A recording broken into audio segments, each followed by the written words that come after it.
आज हम पढ़ेंगे एनसीईआरटी क्लास 9 हिस्ट्री का first chapter the French revolution. French revolution देखने से पहले हम देखते हैं कि रिवोल्यूशन क्या होता है। रिवोल्यूशन में जब बहुत सारे लोग मिलके कुछ चेंज करने के लिए एक शॉर्ट टाइम में जो विद्रोह कर देते हैं या किसी पॉलिसीज के खिलाफ, जैसे कि फ्रांस के लोगों ने वहां की जो एंटी पीपल और डिक्टेटोरियल पॉलिसीज थी, जो मोनार्की रूल था, उसके खिलाफ अपराइजिंग की और सब लोगों ने मिलके वही फ्रेंच रेवोल्यूशन वाली इवेंट हुई। तो ऑन द मॉर्निंग ऑफ 14 जुलाई 1789 की मॉर्निंग में जो पेरिस सिटी था इन स्टेट ऑफ अलार्म, वो एक अलार्म की कंडीशन में है, वो एक आतंक या चेतावनी जैसी कंडीशन में है, क्योंकि जो किंग थे वहां के, उन्होंने जो वहां की ट्रूप्स थी, आर्मी थी, उनको कमांड किया, उनको ऑर्डर दिया पेरिस सिटी में मूव करने का। तो रूमर्स वहां पे स्प्रेड हो रही थी, रूमर्स मतलब अफवाह फैल रही थी कि वो जो किंग है वो जल्दी ही ऑर्डर देगा आर्मी को to open fire upon the citizens के ऊपर ओपन फायर करने का, खुली में गोली चलाने का। तो 7000 मेन और वुमेन जो थे वो गैदर्ड हो गए, वो इकट्ठा हो गए टाउन हॉल के सामने, और उन्होंने एक पीपल्स मिलिशिया का को फॉर्म करने का डिसाइड किया, यानी लोगों के द्वारा बनाई गई एक आर्मी, जन सेना जिसे हम कह सकते हैं, जैसे आर्मी होती है लेकिन लोगों की द्वारा बनाई गई आर्मी थी, उसमें कोई सोल्जर्स नहीं थे। They broke into A number of government building in search of arms. लेकिन अब जब आर्मी बनाई उन्होंने अपनी लोगों की, तो उनको वेपन्स भी चाहिए, आर्म्स भी चाहिए, तो उन्होंने बहुत सारी गवर्नमेंट बिल्डिंग्स में वो जबरदस्ती घुस गए ताकि वो वेपन्स को ढूंढ सके, आर्म्स को ढूंढ सके। फाइनली जो सेवरल 100 लोगों का जो ग्रुप था वो ईस्टर्न पार्ट ऑफ सिटी में मार्च करता हुआ चला गया and storm the fortress prison the Bastille. और बेस्टिल का जो प्रिजन था, जेल था, जो किले के अंदर था, जहाँ पे लोगों को, वो कैदियों को बंद करते थे, प्रिजनर्स को रखते थे, वहां चले गए। Where they hope to find hoarded ammunition, वहां पे उनको बहुत सारे वेपन्स मिलने की उम्मीद थी, बहुत सारे इस टाइप के इंस्ट्रूमेंट जो उनके काम आ सके। In the armed fight that followed, the commander of Bastille was killed and prisoners released.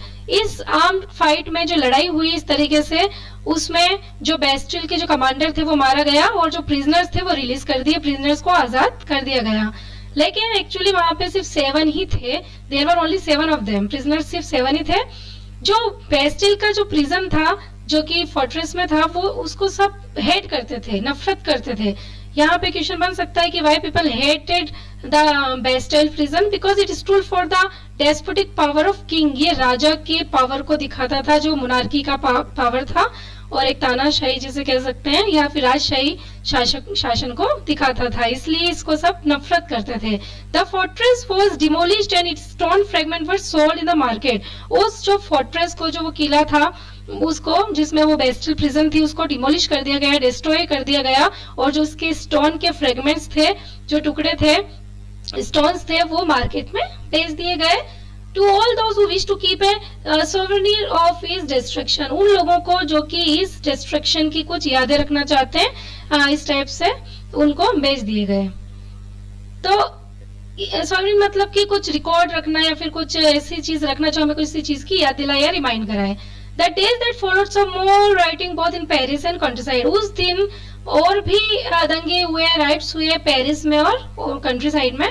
जो बहुत सारे लोग थे वो प्रोटेस्ट कर रहे थे हाई प्राइस ऑफ ब्रेड, यानी खाने की जो प्राइस बहुत बढ़ गई थी, उसकी प्रोटेस्ट करने के लिए उस दिन बहुत ज्यादा इवेंट्स हुई। और historian look back upon this time, अगर हिस्ट्री के अकॉर्डिंग देखें तो हिस्टोरियन जो है वो इस टाइम को देखेंगे तो वो beginning of A chain of events, यानी कि यहाँ से इवेंट्स की शुरुआत होना स्टार्ट हो गई and ultimately lead to the execution of the king in France. और ये कहाँ पहुंच गया? फ्रांस के किंग तक, execution of the king in France. Though most people at the time did not anticipate this outcome, ज्यादातर लोगों ने ये नहीं सोचा था कि ये जो छोटी छोटी इवेंट्स हो रही थी वो इस तरीके से आगे जाके रिवोल्यूशन का रूप लेंगी और ये यहाँ हिस्ट्री की एक फेमस इवेंट हो जाएगी। तो ये फ्रेंच रिवोल्यूशन में ये इंपॉर्टेंट डेट है 14 जुलाई 1789। यहाँ पे दिखाया रखा है एक पिक्चर में स्टॉर्मिंग ऑफ द बेस्टिल, जो लोग बेस्टिल के बाहर जो इवेंट्स हुई थी और स्टॉर्म एक तरीके से तूफान हो गया था। Now let's start the first point, French society during the late 18th century. अब यहाँ स्टार्टिंग से देखते हैं कि कैसे इवेंट्स होना स्टार्ट हुई। इन 1774 में लुइस 16 जो थे वो थे बार्बन फैमिली का किंग, वो बैठा फ्रांस की गद्दी पर। यानी 1774 में लुइस 16 जो बार्बन फैमिली को बिलोंग करता था वो फ्रांस की गद्दी पर बैठा। He was 20 years old and married to Austrian princess Mary Antoinette. वो 20 years का था और शादी उसकी हुई जो ऑस्ट्रियन प्रिंसेस थी मैरी एंटोनेट से। जब वो न्यू किंग बना फ्रांस में तो उसको मिला एम्प्टी ट्रेजरी, यानी जो उसका खजाना था या जो राजकोष था वो एम्प्टी था। यहाँ एक इंपॉर्टेंट क्वेश्चन बनता है, एक तो किंग पे क्वेश्चन बनता है कि हु वाज द किंग, और जब वो किंग बना तो जो ट्रेजर था वो एम्प्टी क्यों था, जो खजाना था या राजकोष था वो एम्प्टी क्यों था। तो यहाँ हम इसके पॉइंट्स देखते हैं कि क्यों एम्प्टी था। Long years of war has drained the financial resources of France. लंबे समय से वहां वॉर चल रहे थे, युद्ध चल रहे थे, इसकी वजह से जो फाइनेंशियल रिसोर्सेज थे वो खत्म हो गए थे जो फ्रांस के थे। तो एक पॉइंट ये बन गया कि बहुत लंबे समय से वहां पे वॉर चल रहे थे। सेकंड पॉइंट बनेगा कि added to this war the cost of maintaining an extravagant court at the immense palace of Versailles. Versailles का जो पैलेस था जो बहुत ही अच्छा माना जाता था, वो उसका मेंटेनेंस, उसका कॉस्ट, जो मेंटेनेंस का खर्चा था वो बहुत ही ज्यादा था और इसकी वजह से भी उनका खजाना खाली हो गया था। और जो लुइस 16 था जब ये राजा बना तो फ्रांस ने अमेरिकन की 13 कॉलोनीज की हेल्प की उनको इंडिपेंडेंस दिलाने के लिए, क्योंकि फ्रांस और ब्रिटेन एनिमी थे और अमेरिका और ब्रिटेन भी एनिमी थे। कॉमन एनिमी था ब्रिटेन, फ्रांस का भी और अमेरिका का भी। तो फ्रांस ने 13 अमेरिकन कॉलोनीज की हेल्प की, उनको इंडिपेंडेंस दिलाया ब्रिटेन से। तो इस तरीके से जो बहुत सारे वॉर हुए उसमें इसका फाइनेंशियल बहुत ज्यादा लॉस हुआ। The war added more than billion livres to a डेब्ट। इस वॉर की वजह से क्या हुआ कि 1 बिलियन लीवर्स का कर्जा चढ़ गया। लीवर्स यहाँ पे करेंसी है, तो यहाँ पे उसको इतना कर्जा हो गया जो कि had already risen to more than 2 billion livres, जो कि पहले से ही 2 बिलियन लीवर्स का तो पहले से ही डेब्ट था। तो जो लोग उसको लोन दे रहे थे, जो उसको डेब्ट में हेल्प करने के जो लेंडर्स थे जो लोन दे रहे थे, अब उन्होंने 10% इंटरेस्ट भी लगाना स्टार्ट कर दिया, 10% इंटरेस्ट भी चार्ज करना शुरू कर दिया। तो ये भी एक इंपॉर्टेंट पॉइंट है। So the French government was obliged to spend an increasing percentage of its budget. यानी फ्रेंच गवर्नमेंट का जो बजट था उसका बहुत ज्यादा परसेंटेज तो इंटरेस्ट पेमेंट देने में ही चला जाता था, यानी उनको इंटरेस्ट का पेमेंट देना पड़ता था, उसकी वजह से उनका बजट का बहुत सारा परसेंटेज स्पेंड हो जाता था। तो और उसके अलावा और भी एक्सपेंसेस थे, जैसे आर्मी है तो आर्मी का मेंटेनेंस करना, तो उसमें भी खर्चा होता है। कोर्ट है या गवर्नमेंट है, गवर्नमेंट के ऑफिसेज है, यूनिवर्सिटीज है, तो उन सब का भी खर्चा और उन सब का भी मेंटेनेंस होता है। इस वजह से उनके एक्सपेंसेस बहुत ज्यादा हो गए थे। तो ये सारे रीजंस हैं कि उसके ट्रेजर क्यों एम्प्टी थे। तो अब यहाँ पे उन्होंने एक रास्ता निकाला कि इन सब खर्चे को कवर अप करने के लिए टैक्सेस को इंक्रीज करना पड़ेगा। इंक्रीज किया गया टैक्सेस को, लेकिन इतना टैक्सेस बढ़ाने के बाद भी, इतना मेजरमेंट या इतने आइडियाज लेने के बाद भी ये सफिशिएंट नहीं था। फ्रेंच सोसाइटी की बात करें तो 18th सेंचुरी में फ्रेंच सोसाइटी 3 स्टेट्स में डिवाइडेड थी। यहाँ हम फिगर में देखते हैं। फर्स्ट स्टेट जो था वो क्लर्जी, जिसमें फादर्स या जो चर्च में काम करने वाले लोग थे। सेकंड स्टेट में नोबिलिटी थे, जो मिडिल सोसाइटी थी। और थर्ड स्टेट में आ जाते हैं businessman, merchant, court, official lawyers, peasant, artisans, small peasants, landless labour servants. ये सारे जो है वो थर्ड स्टेट में आते हैं, पीजेंट्स एंड फार्मर्स, और ये छोटे जो बिजनेसमैन है। और नोबिलिटी में कुलीन वर्ग था, जो थोड़े रिच फैमिलीज के, और क्लर्जी में जो चर्च में काम करने वाले लोग थे। तो ये इस पे भी एक इंपॉर्टेंट क्वेश्चन बनता है। The society of state for part of feudal system। जो सोसाइटी थी जो 3 स्टेट्स में बटी है, वो भी एक फ्यूडल सिस्टम का ही पार्ट है। फ्यूडल सिस्टम में जो लोग किसी लॉर्ड के अंडर में काम करते हैं, जैसे फार्मर्स या पीजेंट्स, और उन्हीं के अंडर में उनको काम करना पड़ता है और टैक्सेस वगैरह देने पड़ते हैं। तो जो the term old regime is usually used to describe the society. यहाँ पे ओल्ड रिजाइम मतलब एक पुरानी गवर्नमेंट, पुराना राज्य, इस तरीके का जो फ्रांस में 1789 से पहले का था वो यहाँ पे बताया गया है।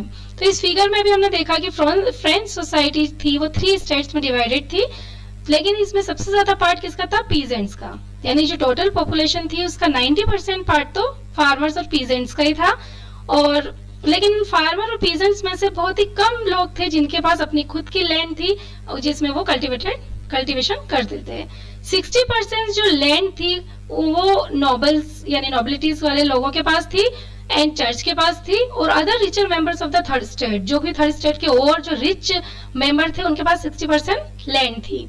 जो फर्स्ट टू स्टेट है यानी कि क्लर्जी और नोबिलिटी, वो ही सबसे ज्यादा प्रिविलेज बाय बर्थ को एंजॉय करते थे, यानी कि जन्म से जो मिले हुए अधिकार हैं, जो फैसिलिटीज उनको मिली हुई थी वो क्लर्जी और नोबिलिटी को मिली हुई थी। जो मोस्ट इम्पोर्टेंट था उनकी फैसिलिटी में वो था टैक्सेस नहीं देना पड़ता था, यानी कि जो टैक्सेस थे वो सिर्फ थर्ड स्टेट वाले लोगों को देना पड़ते थे। क्लर्जी और नोबिलिटी को एग्जेम्पशन था, यानी कि टैक्स से छूट थी और उनको ये फैसिलिटी मिली हुई थी कि टैक्सेस स्टेट को नहीं देना पड़ता। नोबल्स को एक और प्रिविलेज मिला था, वो था फ्यूडल प्रिविलेज। उनको फ्यूडल प्रिविलेज भी मिला हुआ था, इसका वजह से उनको फ्यूडल ड्यूज भी नहीं देना पड़ते थे जो कि वो फार्मर्स से लेते थे, यानी फ्यूडल ड्यूज फार्मर्स को देना पड़ते थे और जो नोबिलिटीज लेते थे उनको नहीं देना पड़ते थे। पीजेंट्स जो थे वो सर्विसेज देते थे लॉर्ड को और उनके घर में काम करते थे, उनके फील्ड्स में काम करते थे, आर्मी में सर्व करते थे और बिल्डिंग रोड्स यानी रोड्स बनाने में भी पार्टिसिपेट करते थे। ये पीजेंट्स का रोल है। तो यहाँ सोसाइटी को डिस्क्राइब किया, इस पे इंपॉर्टेंट क्वेश्चन बनता है। चर्च भी अपना टैक्स लेता था, उसको बोलते थे तिथे। यहाँ दे रखा है तिथे टैक्स है जो कि चर्च लेता था, और ये जो टैक्स था वो एग्रीकल्चर प्रोडक्शन का 1/10 पार्ट था, यानी जो फार्मर्स और पीजेंट्स का जो एग्रीकल्चर प्रोडक्शन होता था उसका 1/10 उनको चर्च को देना पड़ता था। And this is called tithe. इसको रिलीजन टैक्स भी बोल सकते हैं। And the number of indirect taxes, इसके अलावा भी एक बहुत सारे इनडायरेक्ट टैक्सेस होते थे जो कि छोटे मोटे आर्टिकल्स जो एवरीडे के कंजप्शन के आर्टिकल जैसे सॉल्ट, टेबको यानी आम जो जनरल चीजें होती है दिन भर यूज करने वाली, उन पे भी टैक्सेस लिए जाते थे। तो जो बर्डन था फाइनेंशियल एक्टिविटीज का, यानी स्टेट में जितनी भी फाइनेंशियल एक्टिविटीज होती थी उसका जो बर्डन था वो थर्ड स्टेट ही सह रहा था टैक्सेस के थ्रू, यानी थर्ड स्टेट ही सबसे ज्यादा बर्डन फेस कर रहा था और टैक्सेस वगैरह उन्हीं को देने पड़ते थे। तो यहाँ पे टिथे तो है जो चर्च लेता था टैक्स, और टेल है जो टैक्स डायरेक्टली स्टेट को देना पड़ता था। दो टाइप के यहाँ पे टैक्सेस हैं, इसमें स्मॉल क्वेश्चन बन सकते हैं। क्लर्जीमैन जो थे चर्च में काम करने वाले, और लीवर यहाँ पे करेंसी थी फ्रांस की उस टाइम पे 1794 में। यहाँ एक पिक्चर में डिस्क्राइब किया गया है कि कैसे फार्मर्स या पीजेंट्स की कंडीशन बहुत बुरी थी, और जो नोबिलिटीज के लिए वो यहाँ पे फ्रूट, मनी, सलाद लेके आ रहे हैं जो पुअर लोग हैं, और ये नोबिलिटी पर्सन यहाँ पे सीट पे बैठा हुआ उसको एंजॉय कर रहा है। तो स्पाइडर एंड द फ्लाई करके यहाँ पे नोबल मैन को तो स्पाइडर बताया गया है और जो पीजेंट है उसको फ्लाई बताया गया है। तो the more the devil has the more he wants. 1.1 देखते हैं, द स्ट्रगल टू सर्वाइव। अब पॉपुलेशन बहुत ज्यादा बढ़ गई थी फ्रांस की। 1715 में जहाँ 23 मिलियन थी, 1789 में वो बढ़ के 28 मिलियन हो गई। यहाँ पे स्ट्रगल स्टार्ट हुई और उसके भी बहुत सारे रीजंस हैं। जब इतनी ज्यादा पॉपुलेशन बढ़ गई तो डिमांड भी बहुत ज्यादा बढ़ गई फूड ग्रेन्स की, यानी खाने की डिमांड बढ़ती जा रही थी पॉपुलेशन बढ़ने के साथ साथ। लेकिन जो प्रोडक्शन था ग्रेन का वो इतना नहीं बढ़ रहा था जितनी डिमांड बढ़ रही थी, यानी डिमांड के साथ वो तालमेल नहीं बिठा पा रहा था। प्रोडक्शन कम था, डिमांड ज्यादा थी। इसकी वजह से प्राइस ऑफ ब्रेड जो कि एक मेजोरिटी लोग यूज करते हैं, यानी खाना की जो चीजें जो मेजोरिटी को चाहिए होती है, वो प्राइस बहुत ज्यादा बढ़ गई, फूड की प्राइस बहुत ज्यादा बढ़ गई। और जो बहुत सारे वर्कर्स थे, वो जो लेबर्स थे जो वर्कशॉप में काम करते हैं और जिनके ओनर ने उनका जो खर्चा था वो फिक्स कर रखा था, यानी प्राइस बढ़ रही थी, पॉपुलेशन बढ़ रही थी, उसकी वजह से प्राइस बढ़ रही थी, लेकिन डिमांड इतनी नहीं हो रही थी कंप्लीट, और प्रोडक्शन उतना नहीं हो रहा था जितनी डिमांड थी। और जो वर्कर्स थे वो लेबर्स थे, उनके भी वेजेस फिक्स थे, वो भी नहीं बढ़ रहे थे, यानी वेजेस भी प्राइस के अकॉर्डिंग नहीं बढ़ रहे थे, जिस तरीके से प्रोडक्शन ऑफ ग्रेन भी डिमांड के अकॉर्डिंग नहीं बढ़ रहा था। तो इसकी वजह से क्या हुआ, पुअर और रिच के बीच में जो गैप था वो बढ़ता ही जा रहा था। और थिंग्स बहुत ज्यादा खराब कब हो गई, चीजें जब बहुत ज्यादा खराब क्यों कब हो गई, जब ड्रॉट अकाल आ गया, या फिर हेल रिड्यूस द हार्वेस्ट, यानी कि कभी अकाल की वजह से या कभी ओलावृष्टि हेल की वजह से जब हार्वेस्ट बहुत ज्यादा कम या बैड होने लग गया तो हालत बहुत ज्यादा खराब होने लग गई, और इसकी वजह से होता है सबसिस्टेंस क्राइसिस। सबसिस्टेंस क्राइसिस को यहाँ एक्सप्लेन कर रखा है कि एक ऐसी एक्सट्रीम सिचुएशन जहाँ पे लाइवलीहुड के यानी जिंदगी जीने के जो साधन होते हैं वो भी खतरे में हो जाए, यानी बेसिक नीड्स ही लोगों की पूरी नहीं हो। तो यहाँ पे फ्रांस में ओल्ड रिजाइम की बात करें तो वहां पे बहुत ज्यादा ऐसा हो रहा था, ओल्ड रिजिम में ये बहुत ज्यादा हो रहा था। अब हम देखते हैं कि सब्सटेंस क्राइसिस की वजह से क्या क्या हुआ। तो अभी मैंने बताया था कि बेड हार्वेस्ट हो गई, तो बेड हार्वेस्ट की वजह से क्या होगा कि ग्रेन की शॉर्टेज हो जाएगी। ग्रेन की शॉर्टेज होने की वजह से फिर जो फूड प्राइसेस हैं वो बहुत ज्यादा बढ़ गई, फूड प्राइसेस बहुत ज्यादा बढ़ गई। तो poorest can no longer buy, तो गरीब आदमी नहीं खरीद सकता है, तो उसके भी क्या होगा, फूड की वजह से लड़ाई झगड़े हो जाएंगे, यानी कि फूड रायट्स हो जाएंगे, दंगे हो जाएंगे, लड़ाई झगड़े होने लग जाएंगे। दूसरा, उसकी बॉडी वीक हो जाएगी, यानी कि पुअर है तो वो इतना नहीं न्यूट्रिशंस मिल रहा है तो पुअर बॉडी हो जाएगी, और बहुत सारी डिजीजेज हो सकती है, एपिडेमिक्स हो जाते थे, और नंबर ऑफ डेथ यानी कि बहुत ज्यादा डेथ होने लग गई। तो सब्सिस्टेंस क्राइसिस कैसे होता है इस तरीके से हम एक्सप्लेन कर सकते हैं। 1.3 है a growing middle class envisages to end to privilege. अब एक न्यू क्लास का इमर्जेंस हुआ, वो थी मिडिल क्लास। तो जो पास्ट के फार्मर और वर्कर्स थे वो रिवोल्ट में पार्टिसिपेट तो कर लेते थे, क्योंकि टैक्स बहुत बढ़ रहा है, फूड की कमी हो रही है, फूड स्कार्सिटी हो रही है, लेकिन वो पार्टिसिपेट तो कर लेते थे, पर उनके पास सही से साधन नहीं थे या कोई ऐसे प्रोग्राम्स नहीं थे जिसकी वजह से वो फुल स्केल मेजर्स यानी फुल्ली उसमें पार्टिसिपेट कर पाए या सोशल और इकोनॉमिक ऑर्डर में कुछ चेंज ला पाए। यानी कि फार्मर्स और वर्कर्स अनेबल थे पॉलिटिकल और या सोशल इकोनॉमिक का चेंज लाने में। तो ये चीज छोड़ दी गई थर्ड स्टेट पे, और थर्ड स्टेट के वो लोग जो कि प्रोस्पेरस हैं और जो कि एजुकेटेड हैं, जिनके पास न्यू आइडियाज हैं। यानी फार्मर और वर्कर्स भी थर्ड स्टेट के थे, लेकिन इनके पास प्लानिंग नहीं थी, साधन नहीं थे, तो इन्होंने जो प्रोस्पेरस लोग थे, जो एजुकेटेड लोग थे, जो न्यू आइडियाज दे सकते हैं, उनके ऊपर ये छोड़ दिया गया। 18th सेंचुरी में एक न्यू क्लास इमर्ज हो गई, वो थी मिडिल क्लास, जो कि अपना वेल्थ ट्रेड और बिजनेस से कमाते थे या गुड्स का मैन्युफैक्चर करते थे, यानी छोटे बिजनेसमैन थे, वूलन और सिल्क टेक्सटाइल का बिजनेस करते थे या एक्सपोर्ट इंपोर्ट का काम करते थे, जो कि रिचर मेंबर ऑफ सोसाइटी थे, जो कि सोसाइटी के कुछ रिच लोग थे। इसी के साथ मर्चेंट और मैन्युफैक्चरर्स के साथ ही थर्ड स्टेट में कुछ और लोग भी शामिल हुए, प्रोफेशनल्स जैसे लॉयर, एडमिनिस्ट्रेटिव ऑफिशियल, और भी लोग इसमें शामिल हुए। ये सब भी मिडिल क्लास स्टेट के ही लोग थे।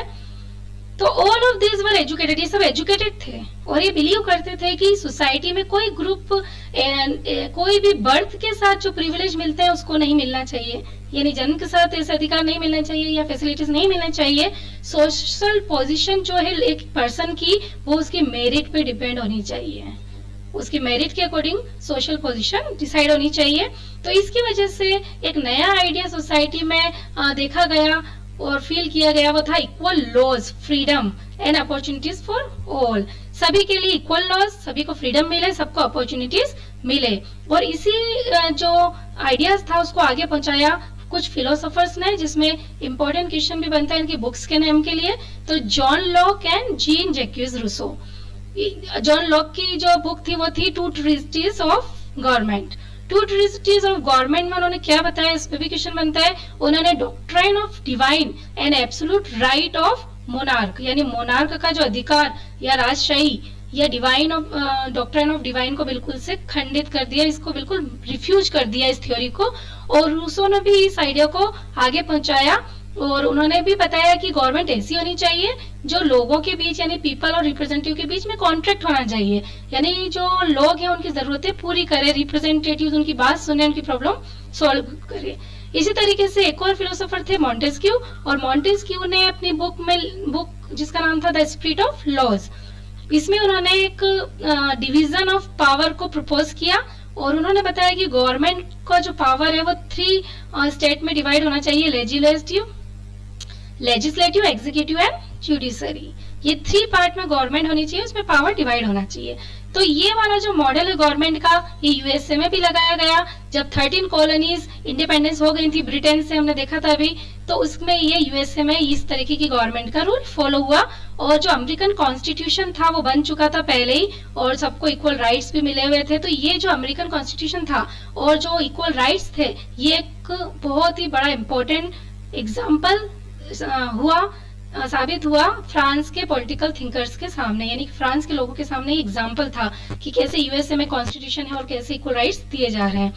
तो इस तरीके से जो फिलोसफर्स के जो आइडियाज थे वो अब आम जनता में, जो सैलून्स में, कॉफी हाउसेज में लोग जो बातें करते हैं, या इनकी जो बुक्स थी उसमें, न्यूज़पेपर में ये आइडियाज आने लग गए। तो ये सारी जगह फैल गए, ये सारे आइडियाज एक कॉमन पीपल में फैल गए। और ये जो लोग इलिटरेट थे, जो कि पढ़ नहीं सकते थे, लिख नहीं सकते थे, तो दूसरे लोग उनको ये आइडियाज पढ़ के सुनाने लग गए। तो इस तरीके से ये सारे आइडियाज पूरी सोसाइटी में फैल गए। और एक ये भी न्यूज आई कि लुई 16 अब टैक्सेस और बढ़ाने वाला है, खर्चों को पूरा करने के लिए, कवर करने के लिए। तो लोगों में बहुत गुस्सा और प्रोटेस्ट आ गया, और उन्होंने सोच लिया था कि अब इस प्रिविलेज को खत्म करना ही है कैसे भी करके। तो इस तरीके से एक मिडिल क्लास के लोगों ने इस प्रिविलेज को खत्म करने की कोशिश की। तो आई होप कि आपको यहाँ तक अच्छे से समझ में आ गया होगा। See you in next video, take care. Please like, subscribe and share.